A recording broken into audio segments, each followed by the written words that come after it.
Aloha gang, Jason Jones coming to you from the Houston airport, and I wanted to write you a letter today.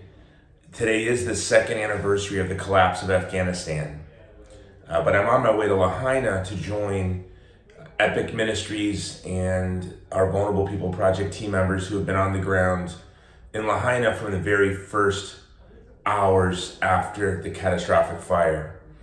As you probably know, Hawaii is my home. We live in Texas now. It's the home of my children. It's where my in-laws, my mother-in-law lives, and so many members of my family. And so it's striking that at the Vulnerable People Project, the past week has been very similar to the weeks 2 years ago leading up to and following the initial collapse of Afghanistan.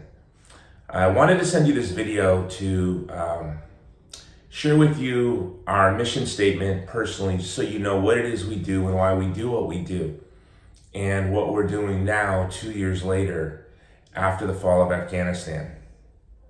Our mission, I founded the Vulnerable People Project in 2002, coming out of graduate school, and the idea was to harness the power and might of the conservative movement and the pro-life movement to serve the most vulnerable communities in the world when other organizations didn't have the will to show up. I knew that those two movements that I had been a part of since I was a 17-year-old young man had the will to stand up to the ideologies of the age and to stand with the vulnerable. And the idea was to take that and to push beyond, deeper into the culture of death, to stand with the most vulnerable people in the world when the world is left. There are other organizations that drill more wells. There are other organizations that care for more refugees. There are other organizations that deliver more food, the World Food Program, for example. But our mission is to go in those initial weeks after a catastrophe or the beginning of a war, or to stand with communities facing genocide when other organizations won't, and hence why we stand with the Uyghur and Chinese-occupied East Turkestan, why we have been committed to the Yazidi since really even in the Christians of Iraq, even leading up to the invasion of Iraq.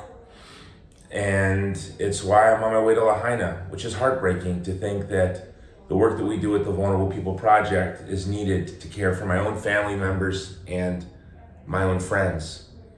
But today, right now, we'll be giving you reports from Lahaina in the coming days. But right now, what I want to share with you is the people of Afghanistan. When we committed to rescuing what are called SIVs, those Afghans who earned their U.S. citizenship, a commitment and a promise from the U.S. government to be granted visas and U.S. citizenship eventually because of their daring and courageous service to this country. When the United States abandoned them, we were bombarded with requests from Army officers, veterans from all of the branches, and also from Christian pastors and others to evacuate their friends. We thought that would take a week or two, but the reality is now it's 2 years later. We have 170 SIVs left in safe houses. Our goal is to have everyone resettled by the end of this year. They're in safe houses in neighboring countries. Those safe houses now, they call them guest homes because there's English classes, vocational training. We put in water filtration systems. We put in good appliances. We're trying to make these, it's 2 years now, and we're trying to make their experience as livable as possible, even though they live in constant fear of being expelled from the countries they're in and sent back to Afghanistan, where they would face almost certain death. So I want to thank you. It has been 2 years. When I made this commitment 2 years ago, I thought it would be a couple of weeks. Actually, I thought it'd be a week, and then 2 weeks, and then 3 weeks. Each week, maybe it'll be 4 weeks. And I'm really grateful that I did not know what to say to the Afghan allies. I would be talking to them on the phone, and I'd be talking to their POCs, their points of contact, and they would be desperate. They would be crying. You'd be hearing gunshots in the background. They'd be telling you horrific stories of watching their neighbors dragged out into the streets and shot. And many times I could even see this as I was talking to them or hear it on the phone. And I didn't know what to say to them. And so I just said what I learned in the Army, that you would say to a wounded cohort. You just, if one of your buddies was shot and you came upon him, you were trained to say, you're going to be okay, and I'm going to be with you till you're safe.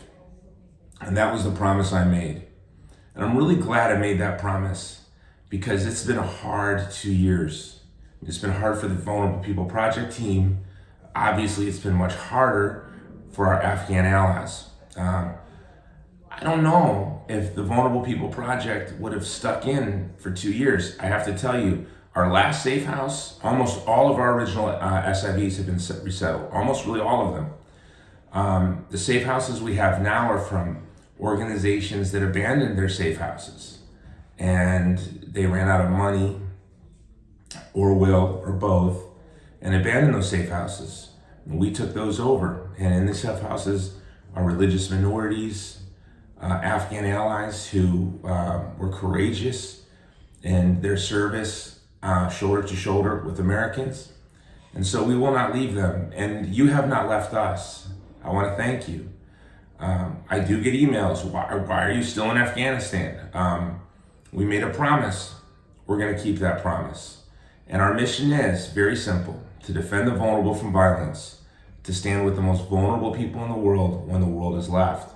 We do this through two ways: by inspiring solidarity and promoting human dignity and doing acts of mercy. Quickly about Lahaina, there are a lot of large organizations that are staging and preparing to serve the people of Lahaina. But as you've probably been seeing in the news, and there's been getting a lot of news coverage, that the state and the large organizations have taking a long time. We're already there. So we will be there probably for a couple of weeks. These large organizations will get moving. And when that happens, we're going to move on to something that's very sorrowful, but I want to share with you. We know that the casualties are much, much, much tragically higher than is being reported. And a lot of these families were struggling before they lost everything. And now they lost family members, they lost children, they lost their spouses. So Vulnerable People Project is going to be moving in quietly. We're not going to be talking about this in the media. We're going to be going directly to our donors. But we really want to do our best to help cover the cost of the funerals. We are a Catholic apostolate. I know so many of our supporters are not Catholic, but we are a Catholic apostolate, and one of the works of mercy is burying the dead. And as these large organizations eventually get set up and begin to care for the people of Lahaina, and the community, by the way, the people of Hawaii, the community in Maui, they've led the way in caring for their own. But it's obviously this crisis requires all of us to step in. I always say that vulnerable people are not weak people. They are strong people that have been placed in impossible situations. What happened in Lahaina is a 9/11. It's strange to me how the media has not been covering this tragedy the way it deserves. This is an epic tragedy. Tourists are arriving, they don't even really know what's happened. And because the media is not covering this. But we want to be there with them. We want to be useful. This is the Vulnerable People Project hat. We have patches for everywhere we work: Nigeria, Malawi, Iraq, Afghanistan, Pakistan. But my favorite patch always is my Hawaii patch, because I founded this organization in Honolulu in 2002. And I always say that the mystery of the Vulnerable People Project is aloha. The mystery of the Vulnerable People Project, what makes us, I think, a little different in the hospitality and love, is that it was really formed by the Christian vision of the human person, Christian social teaching. but it was where I became a Christian, where I received my formation as a young man in Hawaii. So I think the most natural thing in the world for the Vulnerable People Project is to stand with our own. But just this week alone, we took over another safe house in Afghanistan. And just this week alone, we're going to be having to buy a doctor her car just died on her. She would be driving from Lviv every week to Zaporizhia. We're going to be providing her with a car. We're continuing to provide security for vulnerable parishes in Malawi and Nigeria. And we can do all of this thanks to your generosity and the really hard work of our team, our core team members of the Vulnerable People Project, and our partners.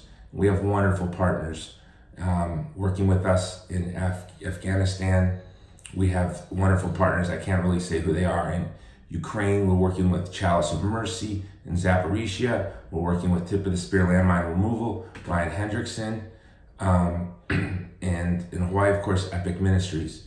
But you are the key. A donor emailed me and said, "You never have to thank me. Why do you thank us all the time? You know, does the quarterback thank the center for snapping the ball?" He's like, "I know if I don't snap the ball, there's going to be no play, but don't thank me every time." And I appreciated his sentiment, because the truth is, you guys are the quarterback. I mean, you guys are the center. If you don't hike the ball, there's no play.